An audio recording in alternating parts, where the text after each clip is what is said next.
من فوائد لا حول ولا قوة إلا بالله. استمعوا لهذه القصة وقولوا لا حول ولا قوة إلا بالله. ذهب عوف بن مالك الأشجعي إلى رسول الله صلى الله عليه وسلم وقال له: يا رسول الله، إن ابني مالكا ذهب معك غازيا في سبيل الله ولم يعد، فماذا أصنع؟ لقد عاد الجيش ولم يعد مالك رضي الله عنه. قال رسول الله صلى الله عليه وسلم: يا عوف، أكثر أنت وزوجك من قول لا حول ولا قوة إلا بالله. ذهب الرجل إلى زوجته التي ذهب وحيدها ولم يعد، فقالت له: ماذا أعطاك رسول الله صلى الله عليه وسلم يا عوف؟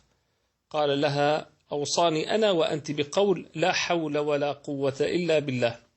ماذا قالت المرأة المؤمنة الصابرة؟ قالت: لقد صدق رسول الله صلى الله عليه وسلم، وجلسا يذكران الله بقول لا حول ولا قوة إلا بالله.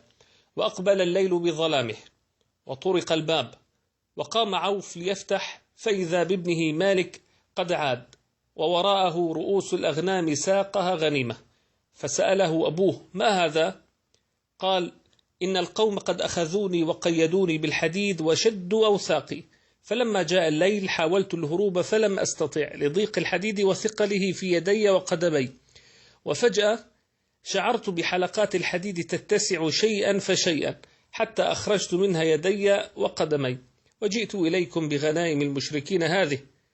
فقال له عوف: يا بني، إن المسافة بيننا وبين العدو طويلة، فكيف قطعتها في ليلة واحدة؟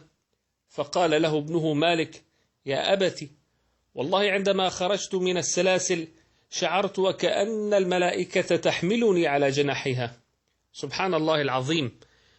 وذهب عوف إلى رسول الله صلى الله عليه وسلم ليخبره، وقبل أن يخبره قال له رسول صلى الله عليه وسلم: أبشر يا عوف، فقد أنزل الله في شأنك قرآنه، ومن يتق الله يجعل له مخرجا ويرزقه من حيث لا يحتسب، ومن يتوكل على الله فهو حسبه، إن الله بالغ أمره، قد جعل الله لكل شيء قدرا.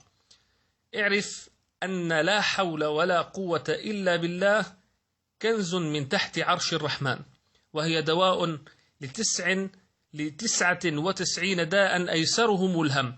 حتى إذا نويت نشر هذا الكلام انوي به خيرا، لعل الله يفرج لك بها كربة من كرب الدنيا.